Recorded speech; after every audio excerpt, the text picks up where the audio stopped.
everyone, Emily here.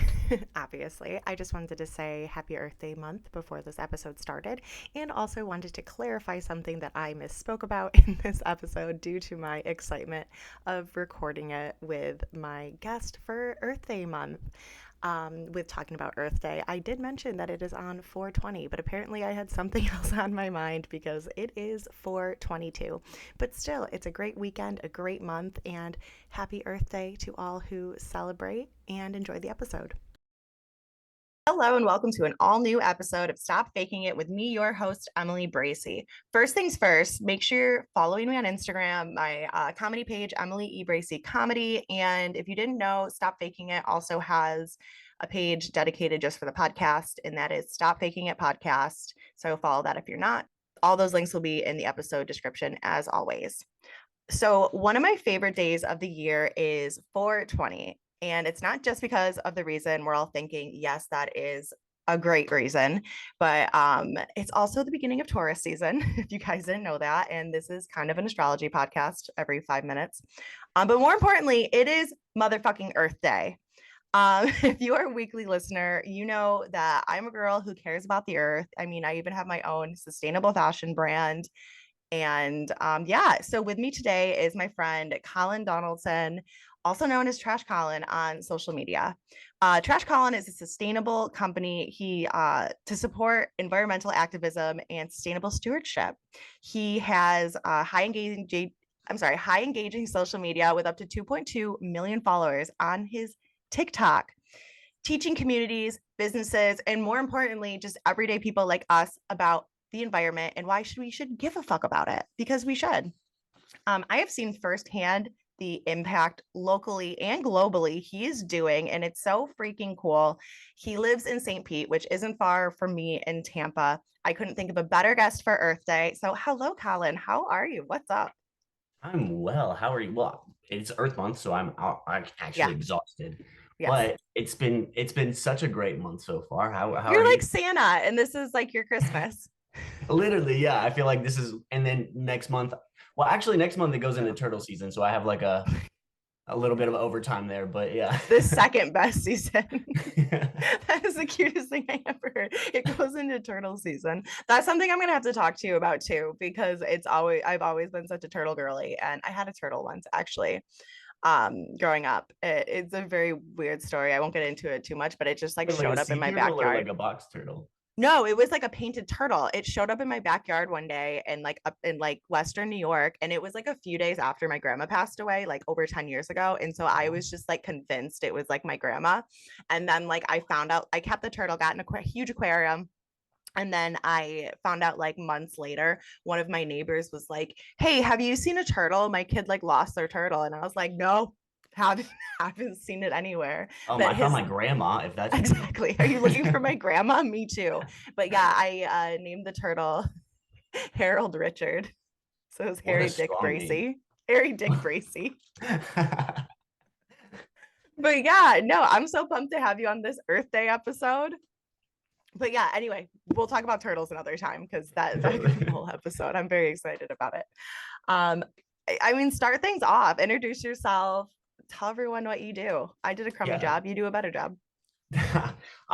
So the name Trash Colin essentially came from me working on the beach and just kind of renting out the cabanas and jet skis to the tourists that would come visit. And it was always kind of strange to me because they would come down and be like, yo, this is my favorite place in the world. I love bringing my family here. And then I would watch them literally like trash the beach and then leave and fly Oh home and be no. like, peace out, bro. See you next year. And at first I would just look at it and I was like, if nobody picks this up, it's just gonna sit here tomorrow and then Yeah. eventually make its way into the ocean.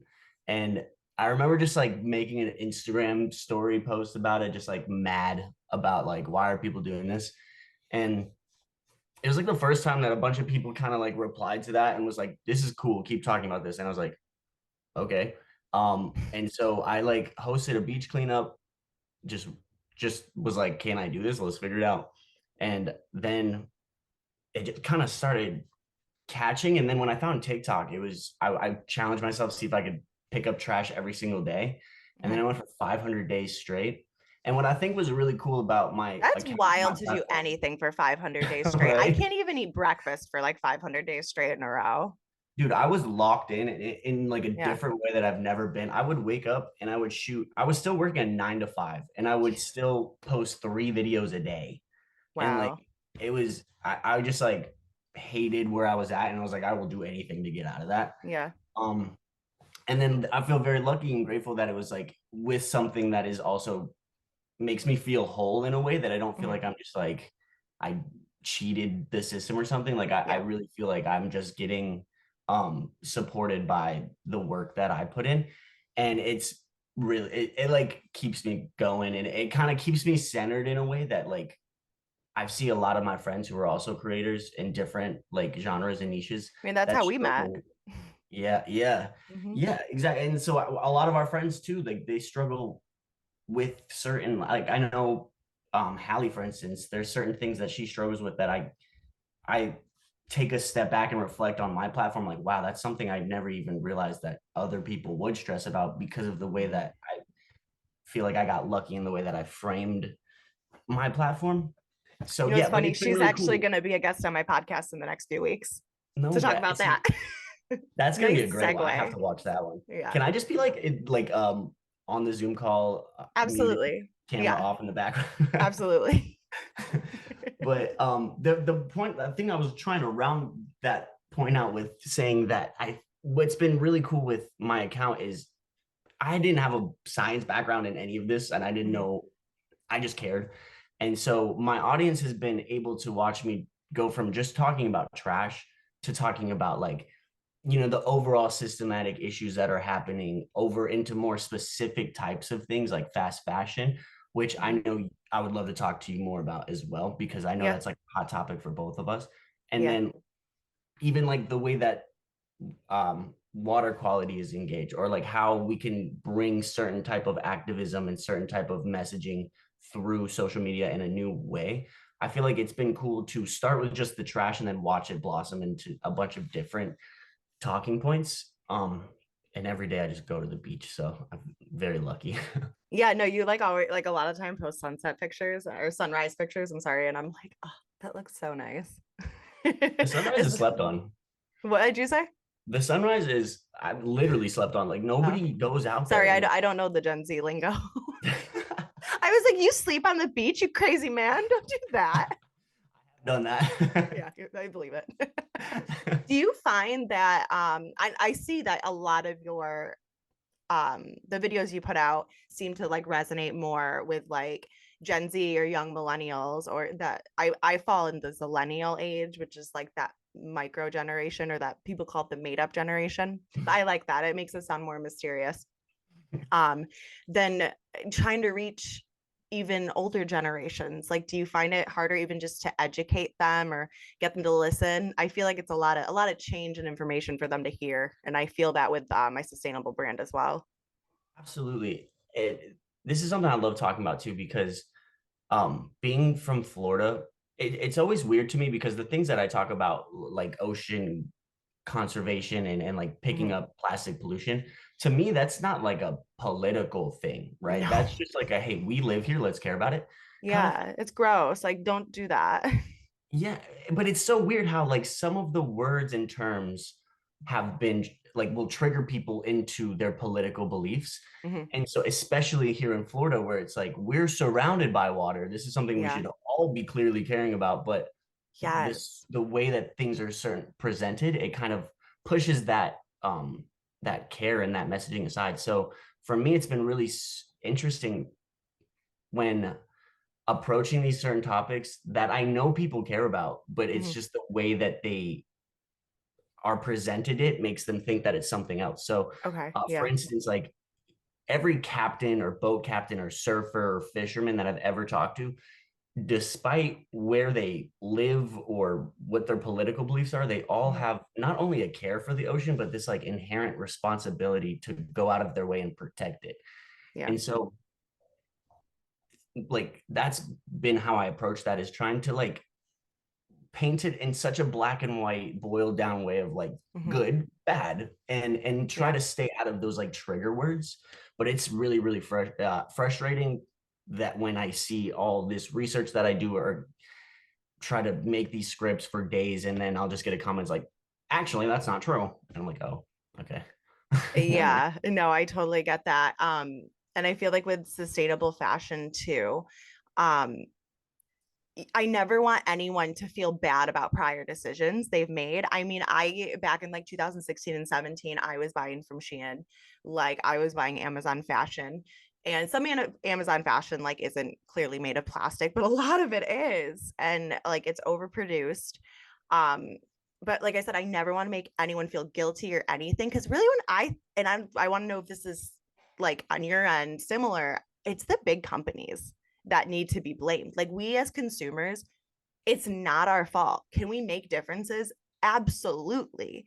But like, don't waste your time feeling bad about that at all. I mean, I even to the point like with like my fashion scraps when I'm sewing, I have like bags next to me that are from like the Take Back Bag Company where like so like nothing goes to waste. So it's like those little things really just make a huge difference.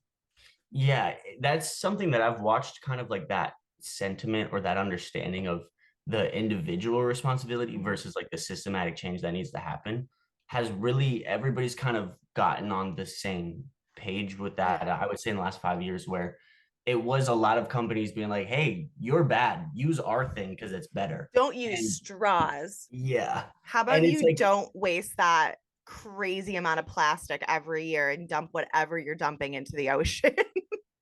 and like it's not even like when that started emerging, that information of like, oh, they're telling us this, but then they're funding this or Yeah. buying this, and it's like that's when that started to click for people, is that that's um that's where the issue is. And my friend had a really great take on this, is like sustainability, like individual sustainability is not like going to fix the world. Like if you're Yeah. just, but if you're strong to it, like it's gonna help not only just your understanding of what sustainability is and what it means to be sustainable, but then also encouraging your friends and normalizing it for the Mm-hmm. people around you. And then on top of that, when inevitably society has to turn over to be entirely sustainable, you're already going to be prepared. You're not going to feel that harsh of like a transition. So you're not going to feel like this is an entirely new thing.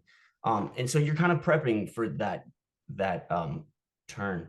And to your point too about like the shaming of things and making it feel like it's their problem. Mm-hmm. That was kind of like the first thing that really like clicked for me when I was making my videos at first, was because I went to a beach cleanup and I asked this dude hosting, and I was like, how do you not get so mad when you Yeah. watch people or you come here and see this trash? And I remember he was like, dude, we're all mad, but you just gotta fight this with positivity. And I was like, Yeah. that's not gonna work. And then like I tried it, and it started working, because all of a sudden I realized that people wanted to feel like a part of something bigger, a team doing something bigger than them, as opposed to feeling like it's their fault and they're the only Yeah. thing that can change it. And so that kind of like teamwork aspect of it just kind of just slightly, and that's the thing, like I was saying earlier, just slightly changing that wording and that messaging Mm-hmm. has completely shifted the rest of my career and like how I approach all of these videos. So yeah, like and fast fashion is like a hot topic because people get really connected and personal to Mm-hmm. their style, and it's like how they identify sometimes. Yeah, and like I'm not even gonna go into it too much, obviously, on this episode, but like even just like how fast fashion, the like the ethics behind it, and that's what really started my brand with Junie was the ethics led me to learn about the sustainability of it. My first kind of thought with sustainability in fashion was back when I was at FIT and in New York City, and we would make a project, and they were like, "Just throw it out when you're done," and I'm like. And I'm thinking to I'm honestly, it started thinking just financially. And I was like, that's so expensive. So I would like, for muslins, I would just take them apart and try to like use the fabric again. And I actually, my whole brand was like inspired by my grandma, and I got all her sewing stuff. And it was it was like a year and a half ago. I was going through one of her sewing kits, and I found like this little piece of paper that had like pieces of thread wrapped around it that were probably only like 15 inches long. But like she saved that to use that.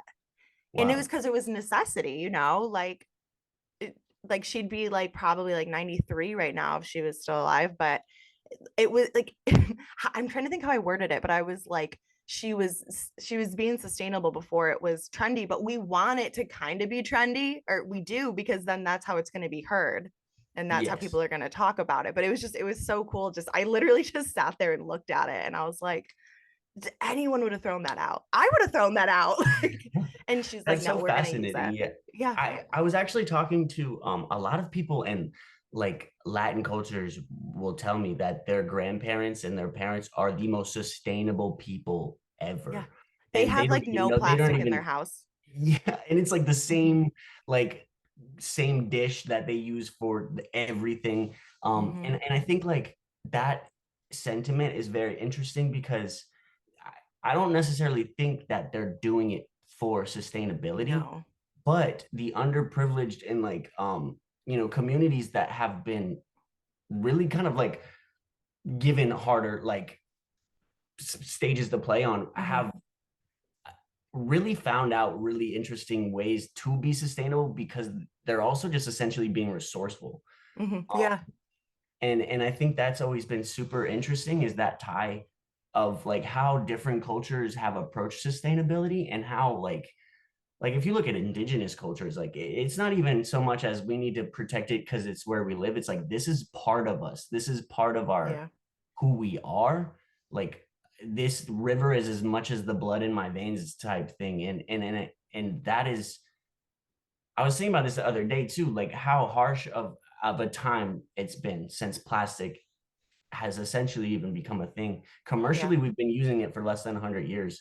And to your point too, like back in I think it was the 50s. Have you ever seen those like grocery list things that like goes on viral on Twitter every now and Yeah. then? Yeah. Where it's like you just flip open the little metal tin of like what you need, and then you flick it closed when you got it. And such a simple thing, and it would Yeah. save like, who knows amount of paper if everybody just used that thing. Yeah. And even now, I mean, like we have our phones now, so it's probably like Yeah.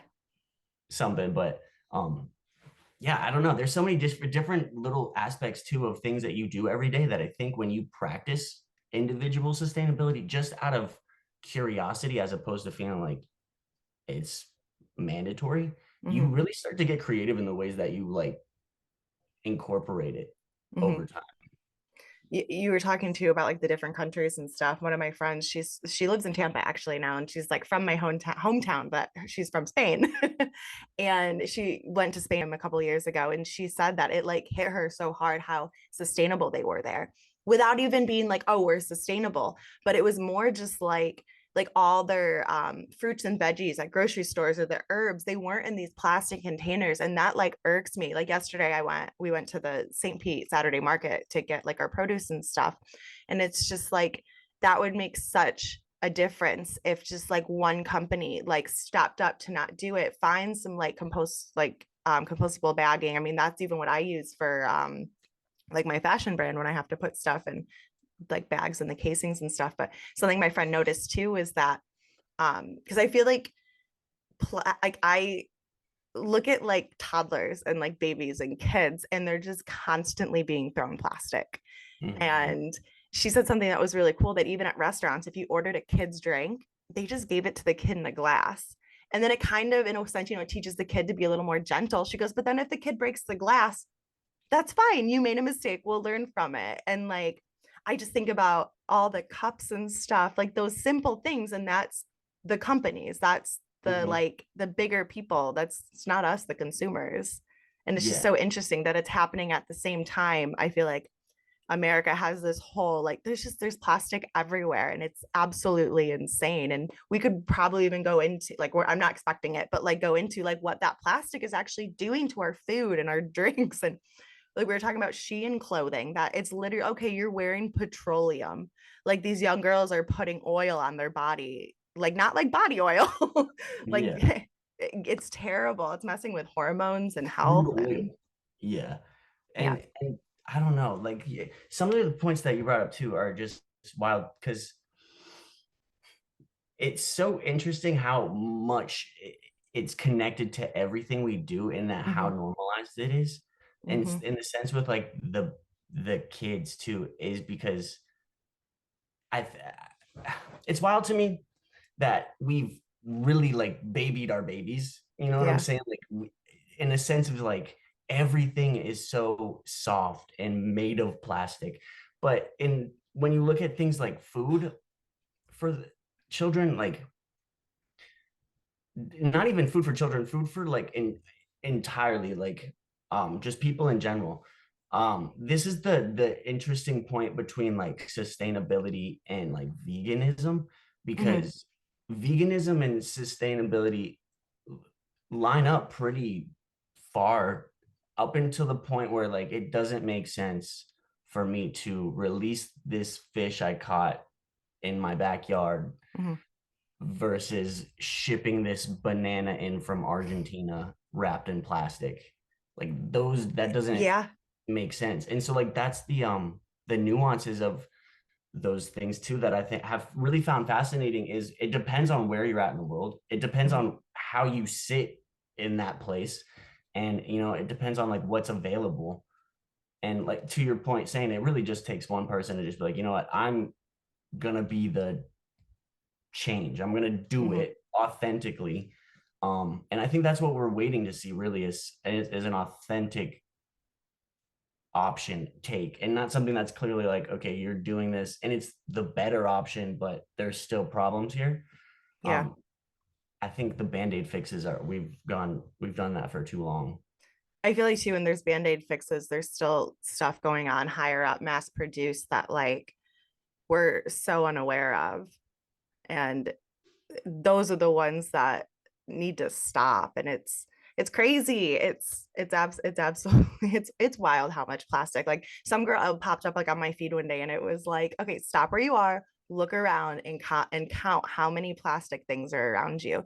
And usually Mhm. plastic things just get thrown in the trash. And oh, it's funny thinking of plastic. When I moved to Florida in 2018, I remember I went to, I want to say Sprouts or something, and I asked the cashier, "Hey, where do I recycle like my cans and bottles?" And they were like, "Oh, you don't need to. You don't get money back for that here." And I was like, "That's not." We're surrounded by water. Like it's so Yeah. crazy to me how much like New York State, like where I'm from, like yeah, you get like 5 cents back, whatever, but like their recycling programs at least seem better. It's so bizarre. And I just keep going, we're surrounded by water. I don't understand. Like when we lived in Orlando, our condo like HOA association ended up getting rid of the giant recycling bin, like the dumpster for recycling, because they said that people were overusing it.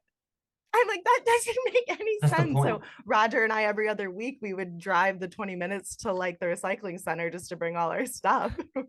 That's what I thought has been super interesting, is that like we had the St. Pete has had a huge push in like Mhm.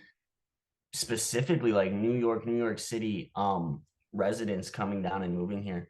And that in recycling is like a very common thing, even up from Canada as well, and like parts of Chicago.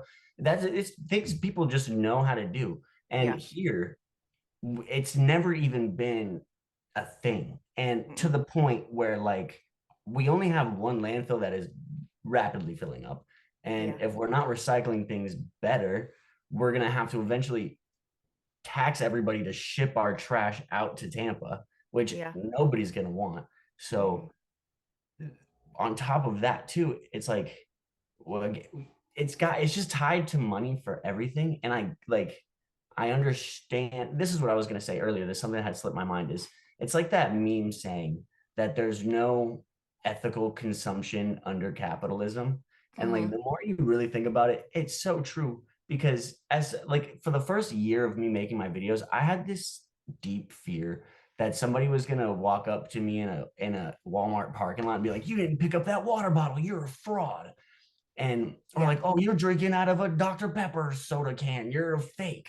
That's like And me when I was Ho Gives No Fucks. People would walk by me and be like, "You don't have a dick in your mouth right now. What's wrong?" I'm just kidding. No one did that. and you're like, well, I am, and then the I'm imposter a syndrome starts fraud. to kick in. But honestly, no, I was married and like sober, and everyone's like, "What the fuck is wrong with you?" And I'm like, "I don't know."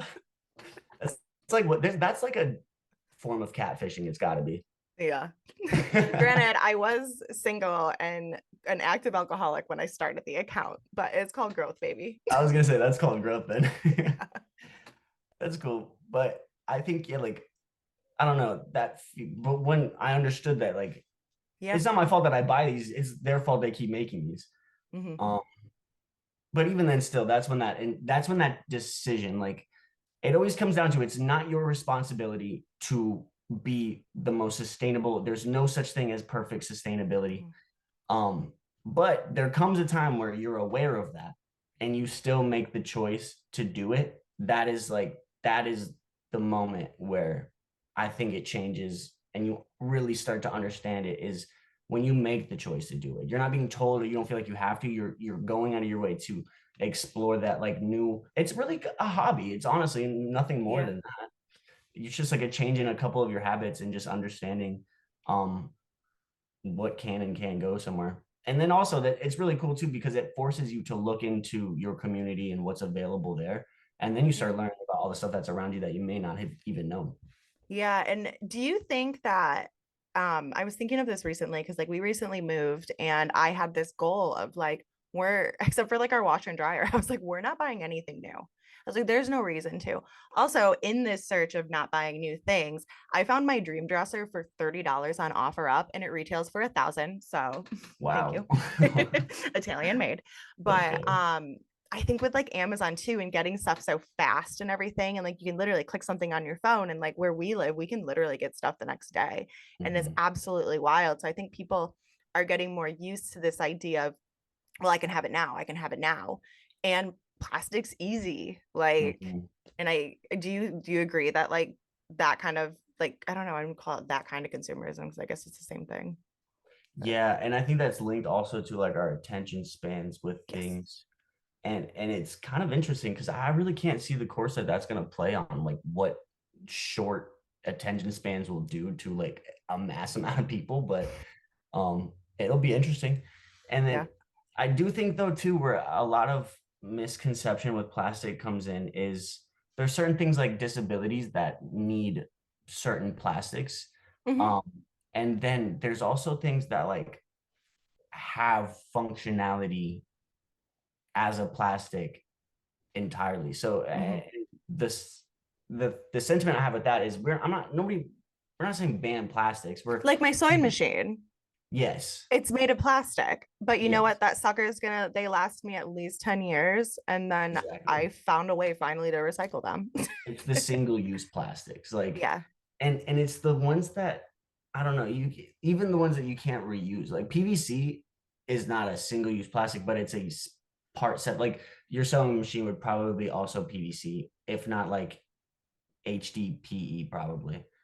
What knowledge? That's so wild.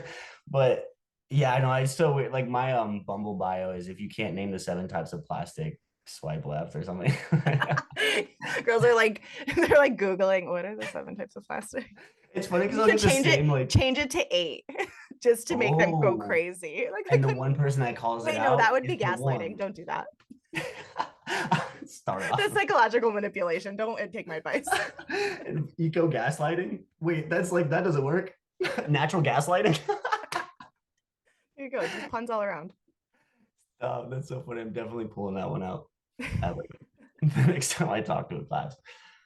Um, that which is another thing too. I dropped out of college, so it's so like that's the imposter syndrome that be hitting the hardest sometimes. Yay.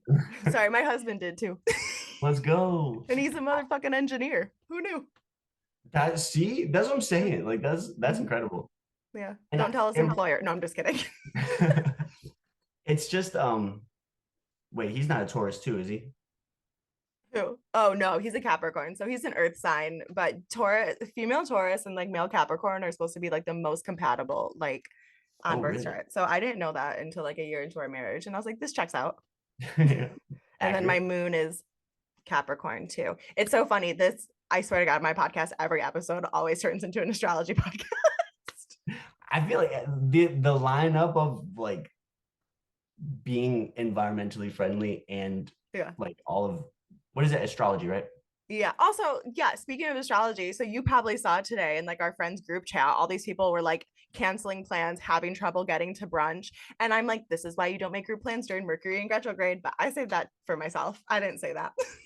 Oh, I didn't know it was retrograde right now. And Yeah. two, I didn't even read the chat. I texted Sam on my, so that's, I No, even but it's did. funny though, because like all these people, and all I thought to myself, but no group plans when Mercury's in retrograde. Wait, so I just recently learned this about my chart. I don't know if I've told you this actually, but so my I have what am I trying to say? Okay, so my sun sign is a Taurus, my rising is a Scorpio, which are like Okay. astrological opposites, Yeah. and then my moon is a Libra, which is the scale. So I feel like I'm like just perfectly balanced. It's just perfect. Allegedly on paper. And your mom probably says so too. She would say the exact opposite. No, and astrology is so interesting though too. Just because like I'm all my like big signs are earth signs, and people always learn that about me, and they're like, "Whoa, no wonder you like to be home all the time, or just like outside laying in the grass." I'm like, "Yeah, that's why." But okay, That's literally so to wrap me. up the astrology podcast, what are like some like okay, going back to even when you did the beach cleanups, like you do those frequently, and the coolest thing is that I see like you'll repost like comments people say to you like I want to have a beach cleanup, like I want to host this, and I think about like just spreading the message and educating people. I think about the one that I went to that you hosted, and how even if half the amount of people just reposted that on their social media, because social media is so powerful, and to go with what our friend Hallie Smith says, posting with a purpose, Mhm. um like you're educating, you're starting conversations, like it's how I feel educating people about sustainable and ethical fashion, where it's just like that kind of, you just kind of give them a little hint, and then it's like, you know, they kind of go, yo, I want to look into this, like this is something I didn't know, without feeling that shame. What is something that like just an average listener can just start doing to make a change, and to honestly maybe not feel guilty? Because I know, and that's another thing too, I'm a very anxious person, we all know this, but like when we were moving, like I was like, I can't throw this out. Like I can't donate that. And Roger's like, dude, your mental health comes first. Like you can get rid of that pillow that has Mhm. been sitting in the closet for 5 years. You're not gonna go to like earth hell. You're fine. Like you're gonna like knock down my door and like shoot me. Like I saw you throw out that pillow. But My bad. I know, right? Yeah, I think that's a huge thing, that self-guilt is very real. And that's why a lot of my content, I lean away from climate doomism, or just trying to like Yeah. fear monger or make people feel shame. Like it's a lot of climate optimism, and not even just climate optimism. It's really just optimism. Um, just whether like wherever you're at, just mental optimism too. And I Mhm. think that has helped like open up the conversation from my experience, like letting people express how they feel and feeling comfortable that it's not going to start like an argument, Yeah. like really letting people authentically being like, here's what I think, here's how I got to that, like let me hear your thoughts. Yeah. And I've seen some really really cool constructive conversations in my comments sometimes amongst kids, like that are have like different points of view on one situation, but have actually genuinely been able to work it out through the comments. And I'm like, how am I reading TikTok comments right now? This does not look like a TikTok comment I section. know. You know, Roger But and I were talking about that lately too, how it's people, if people actually like try to like work through what could be an argument and just talk about it normally, like the people who don't do that, they get so triggered and they think you're talking down to them, they think you think they're stupid, and it's like, no, you're just like internalizing it. mhm. Like I'll And send you my therapist, like she's great. literally, like that's what, as a creator, that took me a while to like learn for myself, because I was doing that when I would read comments, like, It's and so hard. sometimes the comment wouldn't even be toward me, it would be a reply, but I didn't even know that, and I would read it and Mhm. I'd be like, honestly, F you, bro.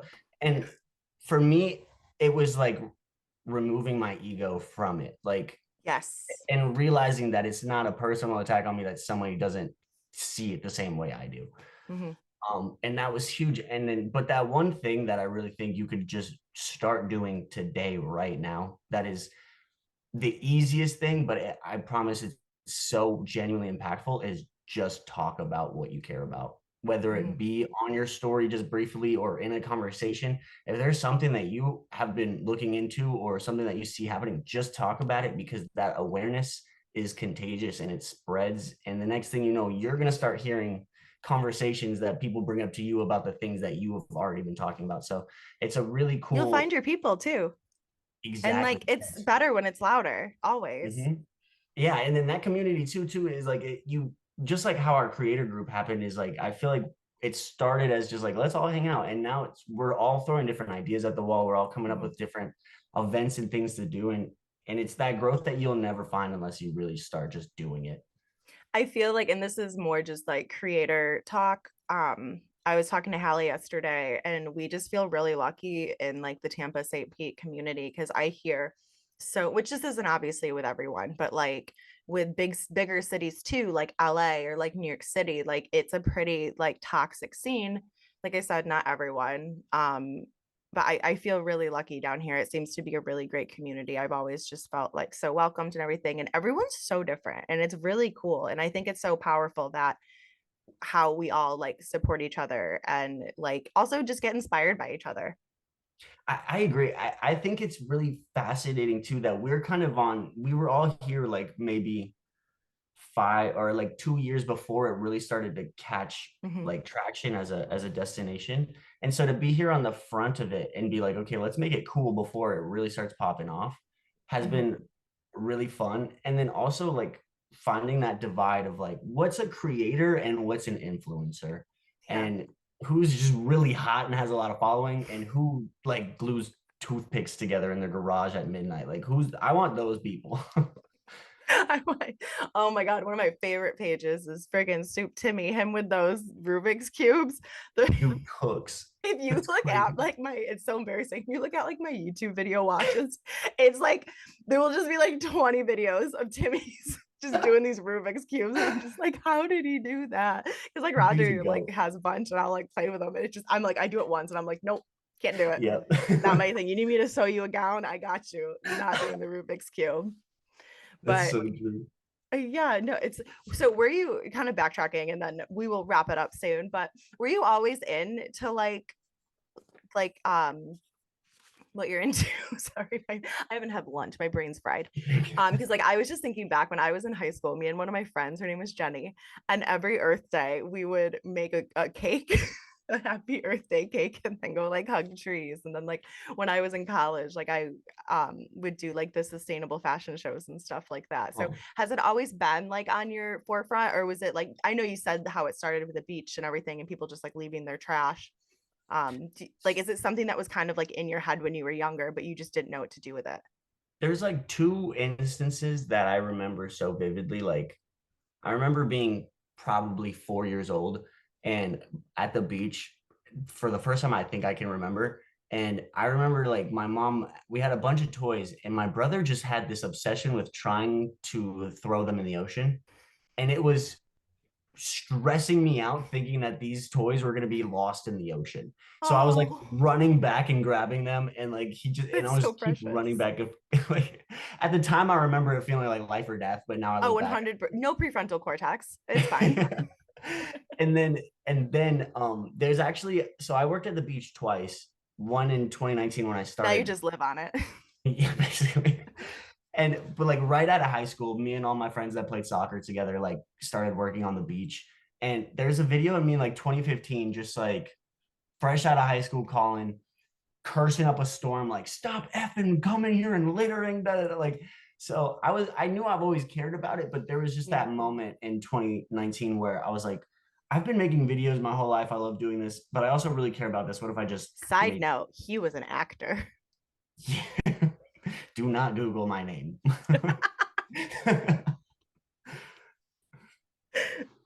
Just Google the trash part. Yeah, yeah,